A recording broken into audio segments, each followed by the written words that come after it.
On my prom night, my boyfriend abandoned me for my best friend, leaving me stranded in the rain. They mocked me thinking I'd never be anything without them. Years later, when they showed up to my exclusive gala, they realized too late who I had become. The air was thick with anticipation. Prom night. The grand event that every high school student dreamt of. The night where fairy tales seemed possible, where the stars aligned just right, and the world whispered promises of forever. For me, Lena Carter, it was supposed to be magical. I had the perfect dress. A soft, flowing creation of satin and lace in midnight blue, a color Jason once told me made my eyes look enchanting. My hair was styled in elegant waves, my makeup subtle yet alluring. This night I thought would be the kind of memory I'd hold close forever. Jason, my boyfriend of 2 years, had promised we'd dance until our feet ached. He had whispered those words with the kind of devotion that made me believe in happily ever afters. And then there was Emily, my best friend since childhood, the sister I never had. She had helped me pick out my dress, assured me I'd be the most stunning girl in the room. Looking back, I should have noticed the lingering glances between her and Jason, the way she avoided my eyes whenever I gushed about how lucky I was to have him. But love makes fools of us all, and I had been the biggest fool of them all. Before we dive into this gripping tale of power, redemption, and ultimate victory, I want to thank you for being part of this journey. If you enjoy stories of transformation, resilience, and getting the last word in style, make sure to subscribe. It's free and helps us bring more compelling narratives to life. Now let's begin. The ballroom was dazzling, golden chandeliers casting shimmering reflections across the polished floor. The music pulsed through my veins, the scent of roses and expensive perfume filling the air. Laughter echoed from every corner as students basked in the joy of youth and fleeting freedom. I was laughing too, unaware that my world was about to shatter. Jason had been acting strange all night, distracted, his grip on my hand loose. I chalked it up to nerves, assuming he had some grand romantic surprise planned. Then, just as the DJ called out the final dance of the night, Jason stepped onto the stage, microphone in hand. My heart pounded. Was this it? A grand declaration of love? My breath hitched as he smiled, until he turned his gaze not to me but to Emily. "Lena," he began, and for a fleeting second, I believed I was about to hear something beautiful. "I think we need to be honest here. You're a great girl, but you're just not the one for me." Silence swallowed the room. My pulse roared in my ears. I felt my knees weaken, confusion clouding my thoughts. "What?" My voice was barely a whisper. Jason exhaled dramatically, as if this was a scene he had rehearsed in his head 100 times. "Emily and we've been seeing each other for a while now." A wave of gasps rippled through the crowd. I turned to Emily, searching for denial, for regret. But all I found was a smug, victorious smirk. "I didn't mean for you to find out like this," she said, voice dripping with mock sympathy. "But it just happened. Just happened." The words repeated in my head over and over until they became meaningless noise.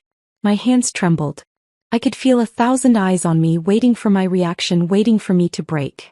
Jason chuckled, his arm now draped around Emily's waist. "Come on, Lena. Did you really think you could keep up with us? We're moving on to bigger things.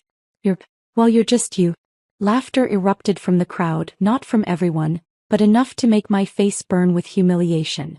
My vision blurred with unshed tears, but I refused to cry. Not here. Not in front of them. I turned on my heel and ran, the sound of their laughter chasing me as I pushed through the doors and into the storm outside. Rain pelted against my skin, soaking through my dress, my hair, my very bones. I wrapped my arms around myself, trying to hold together the fragments of my shattered heart. I had loved him. I had trusted her. And in return they had turned me into nothing more than a joke. I don't know how long I stood there in the rain, the world around me blurred and distorted by heartbreak and betrayal. Cars honked in the distance, the street lights flickering above me like indifferent stars. I should have gone home, should have sought comfort in my family, but the idea of walking into my house and explaining what had happened felt like another layer of agony I wasn't ready to face. Then, as if the universe wasn't finished breaking me, I heard them, Jason and Emily, emerging from the venue, their laughter ringing through the night. "You should have seen her face," Jason snickered. "Pathetic," Emily added, not even bothering to lower her voice. A car door slammed. I watched through the curtain of rain as Jason revved his engine, tires screeching against the wet pavement as they drove away, leaving me there, drenched, abandoned, humiliated. For the first time in my life I felt truly, utterly alone. But as the cold seeped into my skin, another feeling began to stir beneath the heartbreak. It was faint, buried beneath layers of pain and betrayal, but it was there. A spark. A whisper of something dark and unrelenting. They thought I would crumble. They thought I was weak. They thought I was nothing. That night as I stood in the rain, I made a silent vow. I would become something greater than they could ever imagine. I would rise not despite them but because of them. They had taken everything from me. But one day I would take everything from them. The rain poured relentlessly as I stood motionless on the empty sidewalk, my soaked dress clinging to my trembling frame. Jason and Emily's laughter had long faded into the distance, yet the sound of their cruelty echoed in my mind like a haunting melody. The weight of betrayal pressed down on my chest, suffocating, unrelenting. I didn't know how long I stayed there, my fingers digging into my arms as if holding myself together could prevent the world from completely unraveling. Cars passed, their headlights illuminating my shattered reflection in puddles along the street. The girl staring back was unfamiliar, broken, discarded, humiliated. I had two choices. I could go home, crawl into bed and let the pain consume me. Or I could let this night be the turning point, the moment I decided that I would never be weak again. I turned on my heel, my soaked heels clicking against the pavement as I walked away from the school, away from the place that had watched me crumble. I didn't know where I was going, but I knew one thing. I would never be the same girl who had walked into that ballroom full of hope and trust. That version of me had vanished in the storm. The following weeks were unbearable. At school, whispers followed me down every hallway. People glanced at me with a mix of amusement and pity, their hushed voices retelling the same cruel story. How Jason had chosen Emily over me, how I had stood there frozen as my world fell apart. Emily, ever the actress, played the role of the reluctant victor. She put on a show of guilt, telling anyone who would listen that she'd never wanted to hurt me, that it just happened. Jason, on the other hand, reveled in his new position, wearing his betrayal like a badge of honor. The worst part wasn't the humiliation. It was the way people looked at me, as if I were fragile, incapable, insignificant. That was the moment I realized something that changed everything. It wasn't just Jason and Emily who thought I was beneath them. It was everyone. That realization fueled a fire inside me, burning away the sorrow and replacing it with something far more powerful: determination. I cut ties with everyone. The so-called friends who had laughed behind my back. The classmates who gossiped about my downfall.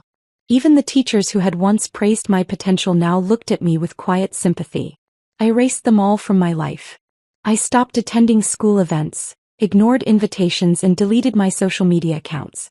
If the world wanted to pretend I didn't exist, I would let them, because when I returned I wouldn't just exist. I would dominate. Every moment of pain became fuel. I studied harder than ever, spending sleepless nights buried in books, determined to secure a future so grand that no one would ever doubt me again. I took every advanced course I could, pushing myself past exhaustion, past limits I never knew existed. But it wasn't just academics. I transformed myself entirely. I took control of my fitness, training relentlessly, strengthening my body as much as my mind. I changed the way I spoke, the way I carried myself. I stopped seeking approval, stopped apologizing for taking up space. By the time graduation arrived, I was a different person. I walked across that stage, head high, expression unreadable. Jason and Emily were still together, still believing they had won. But I had long since realized that their so-called victory was temporary. They had taken my heart and crushed it beneath their heels. But I was building something far greater than anything they could ever dream of. After graduation, I vanished. I didn't just leave town, I erased my past entirely. No social media, no messages, no trace. I stepped into a new world, a new identity. College became my battleground. I entered a world where no one knew my past, where I could craft my narrative from scratch. And I did. I excelled in everything I touched, networking with the right people, seizing opportunities, and building a reputation that spoke of power, intelligence, and ambition. Over the years, I climbed higher and higher. I built an empire, not just wealth but influence. My name, Lena Beaumont, became synonymous with success. People sought my approval, my presence. My decisions shaped industries, my words carried weight. And through it all, I never forgot that night. The rain. The laughter. The betrayal. I had turned my pain into my greatest weapon. And now it was time to use it. Because while I had risen to heights they could never imagine, Jason and Emily had remained exactly where I had left them, believing they had won. But they had no idea what was coming. I had spent years preparing for this moment, carefully ensuring that when I made my move, it would be absolute. It wasn't about revenge in the way most people understood it. I didn't want to ruin them in a fit of anger. I wanted something far greater. I wanted them to see what they had thrown away. I wanted them to realize too late that they had never truly won. And I had the perfect plan to make that happen. It started with an invitation. A gilded envelope, embossed with the insignia of my exclusive luxury brand. A personal invite to an event so grand, so prestigious, that only the most elite members of society would have the privilege of attending. Jason and Emily had spent years chasing success, trying to climb social ladders that always seemed just out of reach. They had settled into a life of mediocrity, still clinging to the belief that they were meant for something more. So when that invitation arrived, they saw it as their chance. They had no idea that it was a trap. A beautifully designed, exquisitely crafted trap. As they held that invitation in their hands, as they excitedly planned their entrance, as they imagined the doors that would open for them, they had no idea that they were walking straight into the final act of my story. The story I had been writing since the night they left me standing in the rain. And soon they would finally understand. Revenge isn't about rage. It isn't about chaos. It's about control. And I had spent years mastering it. Jason and Emily had no idea what awaited them. That invitation in their hands wasn't a golden opportunity. It was a meticulously planned doorway to their downfall. Years of patience, of quiet calculation had led to this moment. I had built my empire with ruthless precision, leaving no room for mistakes. Every move had been strategic, every decision purposeful. Now the final act was in motion and they were stepping into it completely unaware. The gala would be unlike anything they had ever experienced. Hosted in one of the most luxurious venues in the city, a glass-walled masterpiece overlooking the skyline. It was designed for the elite, the kind of people Jason and Emily had always aspired to be. It was a symbol of wealth, power, and influence, a world they had spent years trying to infiltrate without success. And now, as they held that invitation, they believed their time had come. I watched from a distance as Jason struggled to contain his excitement. His once effortless charm had dulled with time, and the weight of financial struggles was evident in the way his smile strained at the corners. Emily, still clinging to her past beauty, adjusted her reflection in a compact mirror, ensuring she looked the part. They thought they were on the verge of something grand. They thought they had been chosen. As the night of the gala approached, my team worked tirelessly to perfect every detail. The guest list had been carefully curated, ensuring that every individual in attendance was someone of true significance. Celebrities, industry moguls, political figures, the kind of people who dictated the course of the world with a mere word. Jason and Emily, oblivious to the truth, had no idea that they were stepping into a gathering where they would be the lowest in status, surrounded by those who would see them for what they truly were, pretenders. The night arrived and the venue gleamed like a beacon of power. Crystal chandeliers cast a golden glow across the grand hall, while a live orchestra played a melody that resonated with sophistication. Guests arrived in sleek, expensive vehicles, their presence alone commanding attention. It was the kind of event that most people only read about, a gathering reserved for those who truly mattered. Jason and Emily arrived late, a deliberate choice on their part. They wanted to make an entrance to be noticed. But as they stepped onto the marble floors, the grandeur of the event consumed them. Their expressions flickered between awe and intimidation. They had expected luxury, but they hadn't anticipated the overwhelming presence of the world's most powerful figures. I watched them from a distance, unseen, just as I had planned. I had become a master of control, of orchestrating situations without ever being directly involved. I observed the way Jason nervously adjusted his tie, the way Emily clutched his arm just a little too tightly. They were out of their depth and it was starting to sink in. As they moved through the crowd, they tried to blend in, forcing confident smiles and initiating conversations with anyone who would listen. But they quickly realized the stark reality of their situation. No one knew who they were. No one cared. Every attempt at conversation was met with polite dismissal. Every introduction brushed aside with effortless disinterest. They were insignificant background noise in a world that had no space for them. Then came the moment they had been waiting for, the host's arrival. The murmurs began as I made my entrance, escorted by individuals whose influence reached beyond borders. The shift in energy was palpable. Eyes turned toward me, conversations paused, and the weight of my presence settled over the room like a carefully placed hand on a chessboard. Jason and Emily, caught in the middle of it all, froze. Recognition dawned on their faces, slow and agonizing. Jason's expression tightened, his posture stiffening as realization set in. Emily, once so composed, visibly paled, her grip on his arm turning rigid. I let them stare, let them absorb the truth they had spent years unaware of. The Lena they had abandoned on that rainy night was gone. In her place stood someone untouchable, someone they could never reach. Jason was the first to recover, forcing a strange smile as he approached. Lena. He hesitated as if saying my name felt foreign. I had no idea. I met his gaze with an unreadable expression, allowing the silence to stretch between us. The power of silence is often underestimated, but in moments like these, it speaks louder than any words could. Emily, desperate to regain control, forced a laugh. We were just talking about how incredible this event is. You must be so. I tilted my head slightly, my gaze sharp. You shouldn't be here. My voice was calm, measured, yet it sliced through the air with quiet finality. Jason faltered. But, we were invited. A small, knowing smile played at my lips. Were you? The weight of the question settled heavily between us. Doubt flickered in their eyes. Had they truly been invited? Had they misread the situation? Emily's hand clenched into a fist at her side, her confidence crumbling. Lena, we. I turned away before she could finish, shifting my attention to the people who actually mattered. With a simple nod, security subtly moved in, ensuring that Jason and Emily found themselves gently but firmly guided toward the exit. They didn't resist. They couldn't. As they disappeared through the grand doors, I allowed myself a quiet breath of satisfaction. But this wasn't the end. No, this was only the beginning.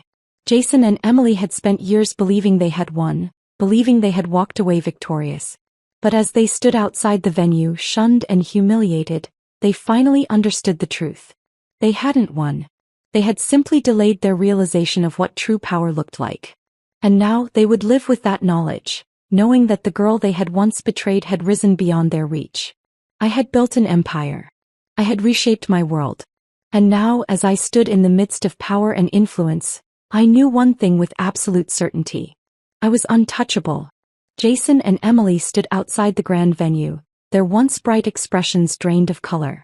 The realization had settled in like a slow-moving storm. This was never an opportunity. It had always been a carefully laid trap. The whispers around them were deafening, not in volume but in weight. The security guards, though polite, had been firm in their dismissal, ensuring that the doors of high society would remain permanently shut in their faces. Emily adjusted the hem of her overpriced dress, her hands trembling as she glanced around, desperate to salvage her dignity. Jason, ever the actor, forced a laugh, trying to pretend as if this was some kind of misunderstanding. It's probably just a mistake, he muttered, mostly to himself. Lena wouldn't do this to us.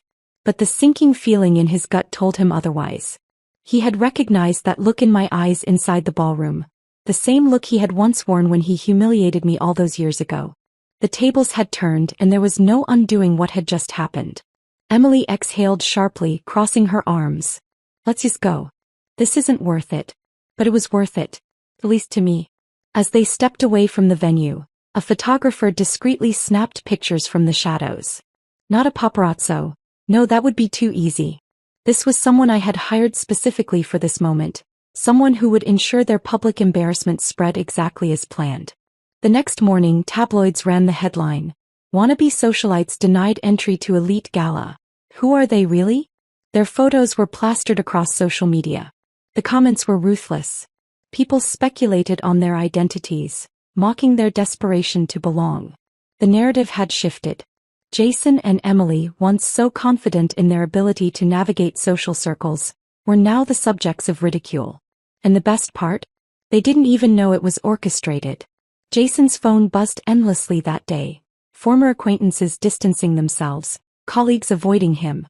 Emily, who had prided herself on her beauty and status, found herself blocked from the very influencers she had spent years trying to impress.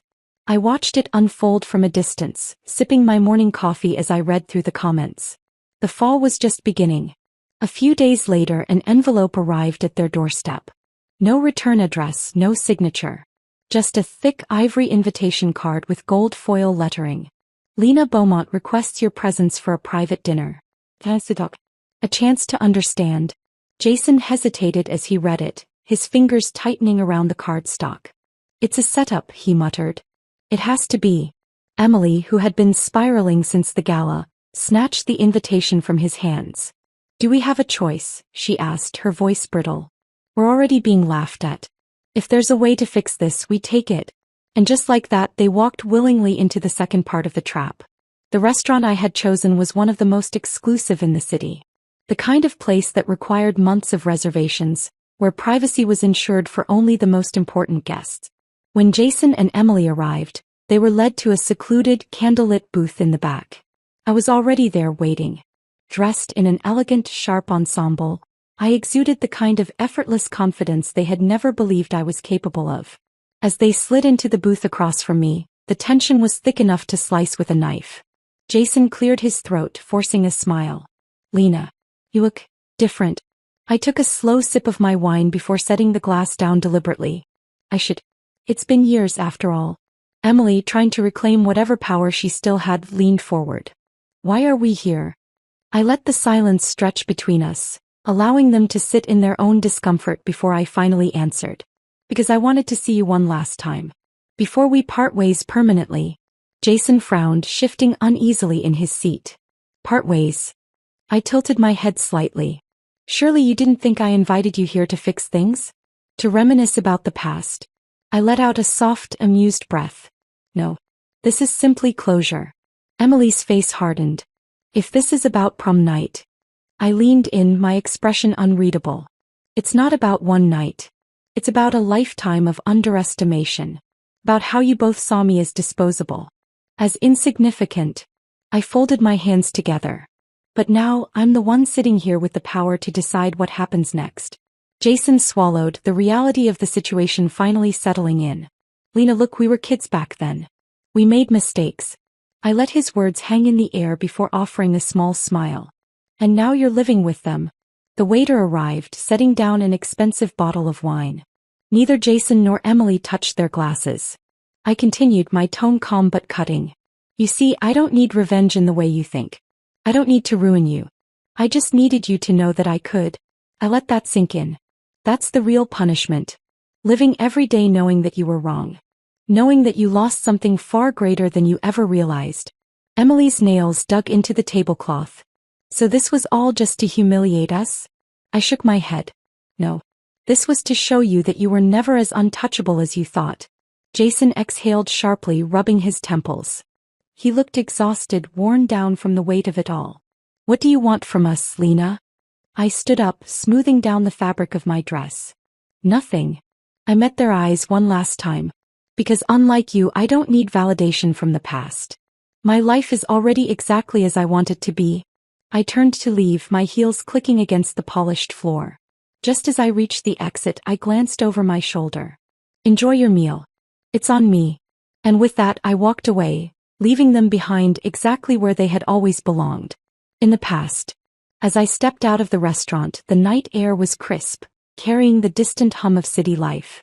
The streets were aglow with the soft flicker of streetlights, their reflections dancing on the wet pavement. I paused, letting the moment sink in. Behind me, Jason and Emily remained trapped in a silence of their own making, drowning in the weight of realization. I walked towards my car, the engine purring to life with a smooth hum.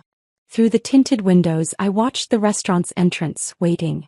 A part of me wondered if Jason or Emily would come running out, making some last-ditch effort to plead their case. But they didn't. They wouldn't.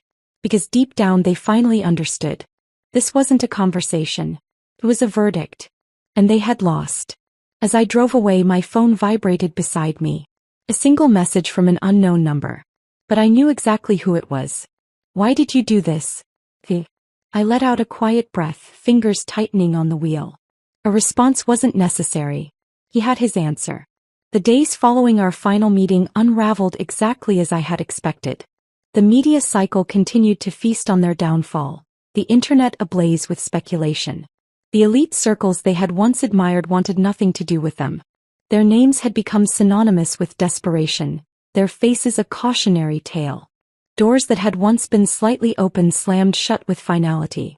But this wasn't just about their social exile. That was simply the surface wound. The real damage was much deeper. Jason's company, once teetering on the edge of success, began to collapse under pressure. Investors sensing weakness pulled their support. Partners distanced themselves. His carefully built empire, which had always been more illusion than reality, was crumbling. No one wanted to be associated with someone whose reputation had become a liability. Emily's fall was even swifter. She had relied on connections, on the fragile belief that beauty and charm alone would secure her a place among the elite. But now the same people who had once entertained her presence barely acknowledged her. Without status, without influence, she was nothing more than an afterthought. It would have been easy to watch from a distance, to remain an unseen force orchestrating their demise. But I wanted them to feel it, to truly understand the depth of their mistake. So I sent the final message. I only did what you always thought was impossible. Jason never responded. He wouldn't. Because what could he say? He had spent years believing he had won, believing I had been nothing more than a footnote in his life. But now, standing at the edge of his downfall, he realized the truth. I had been patient. I had been methodical. And when the time had come, I had taken everything. I heard rumors about them afterward. Jason attempting to rebuild, grasping at any opportunity he could find, only to be met with closed doors. Emily retreating from the public eye, a shadow of the woman she once was. There was no dramatic confrontation, no final plea for redemption. Just the slow, inevitable unraveling of everything they had built on lies. And I moved forward. Revenge had never been about destruction. It had been about reclaiming my power, about ensuring that they could never diminish me again. And as I stood atop the empire I had built, I realized the most important truth of all. I didn't need to look back, as I had already won. The headlines had done their job. The world that Jason and Emily once thrived in had turned its back on them, shutting them out with the same ease with which they had once dismissed me. Their downfall had not been dramatic. It had been slow, agonizing, and deliberate, exactly as I had planned. Jason's company, once a promising venture, had imploded under the pressure of scrutiny. Investors withdrew and his business partners distanced themselves, unwilling to be associated with a man whose name now carried an unmistakable stain. His desperate attempts to salvage his reputation were met with polite refusals, a few awkward smiles, and an unspoken truth. No one wanted to work with someone who had become a liability. Emily had fared no better. The same social circles that had once welcomed her with open arms now barely acknowledged her presence. The invitations stopped coming, the messages dried up, and the brand collaborations she had prided herself on disappeared overnight. She had built her image on connections, and now, with those severed, she was nothing more than a relic of a past no one wanted to remember. I had been watching them carefully, ensuring that their fall was as complete as it was irreversible. But now it was time for the final act. The invitation arrived on their doorstep on a crisp autumn morning, its gold lettering glinting in the soft light. A private event. An exclusive opportunity. One last chance. Jason was the first to react, suspicion flickering across his face as he ran his fingers over the elegant card. This has to be a trap. Emily, desperation tightening her features, snatched the invitation from his hands. What if it's not? She argued. What if this is our way back in? Jason hesitated. He wasn't naive. He knew this had my signature all over it. But the thought of fading into obscurity, of being nothing, was too much for him to bear. Against his better judgment, he agreed. The night of the event, they arrived at the venue, a towering, glass-walled mansion perched high above the city. It was breathtaking, a masterpiece of modern architecture and excess. The kind of place that whispered power in the most understated way. They stepped inside, greeted by the quiet murmur of conversation, the clinking of glasses, the soft strains of a string quartet. The guests were exactly the kind of people they had once longed to be associated with. Executives, celebrities, influencers. People whose presence alone was enough to make or break a reputation. Jason adjusted his cufflinks, his confidence returning. Maybe this was it. Maybe they could still fix everything. Then they saw me. I stood near the center of the room, speaking with a group of high-profile investors, my laughter light, effortless. My presence commanded attention, the power dynamic so vastly different from the last time we had stood in the same space. Jason stiffened, his eyes meeting mine. I saw the flicker of uncertainty in them, the realization that this wasn't a chance at redemption. This was something else entirely. Emily was the first to move, her heels clicking against the marble floor as she approached. "Lena," she breathed, forcing a smile. "You look incredible." I returned the smile, but there was no warmth in it. "Emily," I replied smoothly. "I didn't expect you to accept the invitation." Jason's jaw tightened. "We thought it might be an opportunity to clear things up." I tilted my head slightly. "Oh." Emily was quick to chime in. "Look, we get it. The past is the past. But we're willing to move forward. No hard feelings." I let the silence stretch between us, enjoying the way their confidence wavered under my gaze. Then with a small chuckle I gestured toward the room. "By all means. Enjoy the evening." They exchanged a glance, uncertain but unwilling to admit defeat. So they did as I suggested, weaving through the crowd, trying to insert themselves into conversations, attempting to reclaim the status they had lost. But something was off. Every smile directed their way was strained. Every conversation they tried to engage in fizzled before it could begin. People shifted away subtly, their interest in Jason and Emily vanishing the moment they realized who they were. Confusion set in. Emily's grip tightened around her champagne glass, her eyes darting from guest to guest. Jason's fingers clenched into a fist at his side, frustration simmering beneath the surface. And then it happened. A quiet murmur rippled through the room as a journalist, one of my carefully placed guests, casually brought up their history. "Oh, you're those two," she mused, tilting her head. "I read about you. The ones who tried to climb their way up by stepping on others." Emily's face drained of color.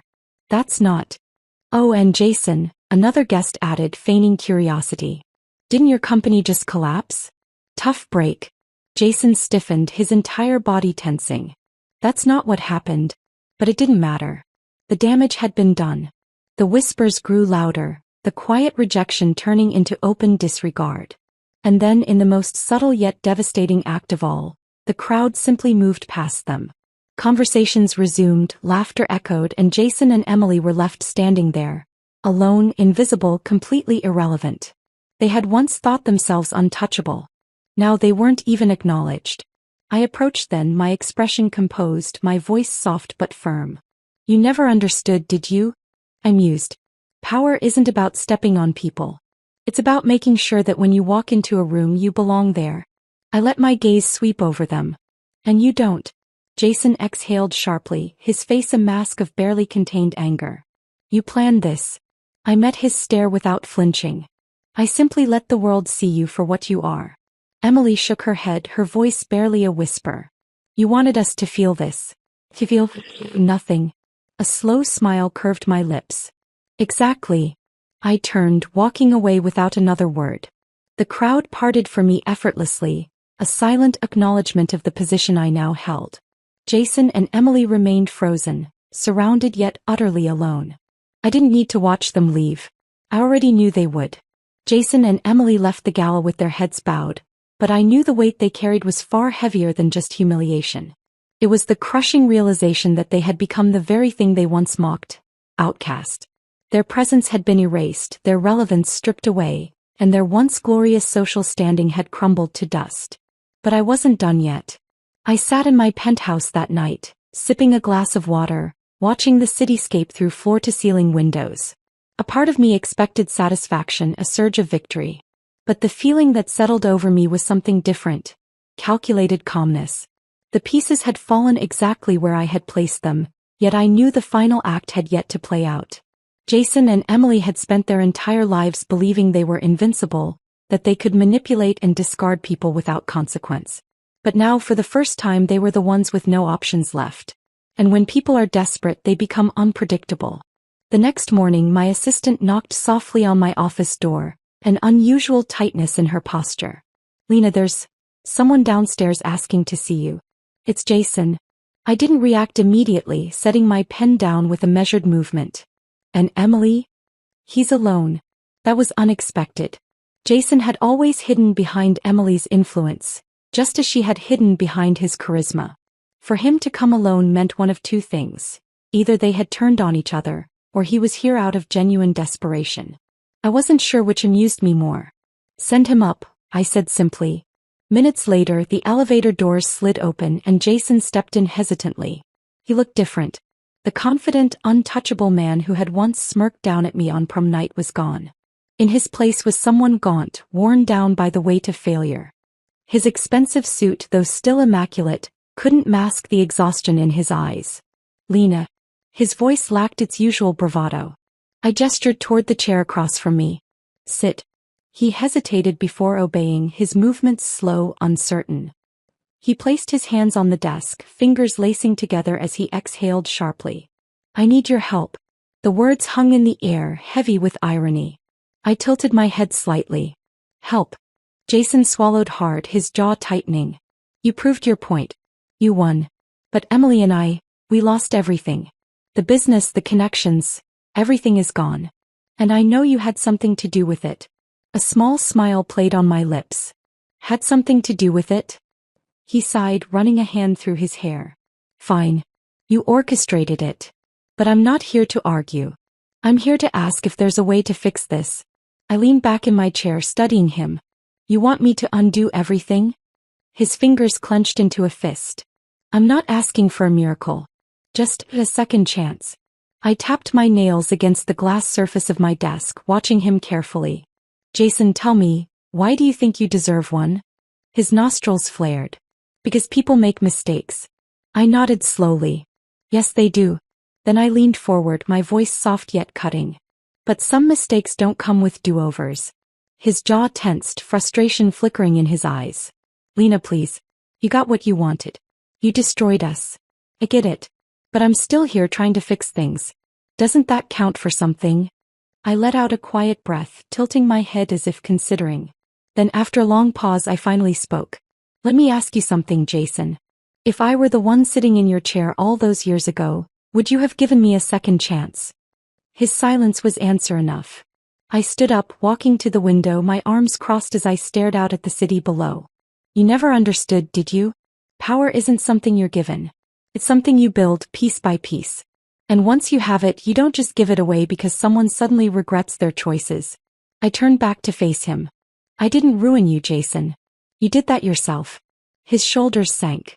The last remnants of his pride crumbled in that moment, and for the first time, I saw something raw in his expression. Genuine regret. But it was too late for that. Jason exhaled sharply, rubbing his temples. What happens now? I gave him a knowing look. No. You do what I had to do all those years ago. You start over. His lips parted slightly as if he wanted to argue, but he knew there was no point. He had built his life on manipulation, but this time, there was no one left to manipulate. He had played the game and he had lost. He stood up slowly, nodding once. I guess that's it then. I watched as he walked toward the elevator, pausing for just a moment before stepping inside. When the doors closed, I felt nothing. No sympathy, no hatred, just the quiet satisfaction of knowing that for once Jason was the one left standing in the rain, wondering how it had all gone so wrong. But I wasn't naive. Emily hadn't come with him, and that meant she wasn't done fighting. Unlike Jason, who crumbled under pressure, Emily was a survivor. She wouldn't go down without a final attempt to claw her way back up. And I was ready for her. Jason had left with defeat weighing on his shoulders, but I knew the battle wasn't over yet. There was still Emily. She had always been the more cunning of the two, the one who could read a room, twist a story, and play the victim when needed. While Jason had confronted me with reluctant humility, she had stayed in the shadows, plotting her next move. And that meant she wasn't finished. The next morning I received a message from an unknown number. Meet me. One last time. There was no name, but I didn't need one. I knew exactly who it was. She had chosen a high-end rooftop lounge, the kind of place that reeked of exclusivity and old money. When I arrived, she was already seated at a corner table, a glass of something amber in front of her, untouched. Her eyes were shaded behind oversized sunglasses, her posture relaxed, but I knew it was all an act. She was calculating, waiting for my reaction, assessing whether she still had any leverage left. I slid into the chair across from her, crossing my legs as I folded my hands neatly in my lap. "You've been quiet," I noted. Emily finally removed her sunglasses, placing them on the table with deliberate precision. Her gaze met mine, and for the first time in years, I saw something I never thought I'd see in her: uncertainty. "I had to think," she admitted, swirling the liquid in her glass. "Had to decide if I wanted to fight or walk away." I arched an eyebrow. "And?" Her lips curved into a faint smirk. "I think you already know." Of course she wouldn't walk away. Not Emily. She wasn't built for surrender. She had spent her entire life crafting the illusion of perfection, of control. And now that it was slipping away, she was desperate to cling to whatever was left. She leaned forward, resting her elbows on the table. "You're smart, Lena. I'll give you that. You played the long game and you played it well." She exhaled, tilting her head. "But let's be real here. You don't want this to drag on forever. You don't want to waste any more time on us." I remained silent, letting her talk. "So," she continued, "what if we made a deal?" "A deal?" I almost laughed. Even now, she was trying to negotiate, trying to find an escape route. I tilted my head slightly. "What kind of deal?" Her fingers tapped against the glass. "You let me back in. Help me rebuild. I know people, Lena. People who can be useful to you." Her voice was smooth, persuasive. "You don't have to destroy me. We can make this work." For a brief moment, I simply watched her. She truly believed she still had something to offer. That I would be tempted by the idea of keeping her around, of using her in some capacity. But what she failed to understand was that I had already won. There was nothing she could give me that I didn't already have. I leaned forward, mirroring her posture. "Emily," I said softly, my voice laced with something close to amusement. "You still don't get it, do you?" She blinked, her confidence wavering. I smiled then, slow and deliberate.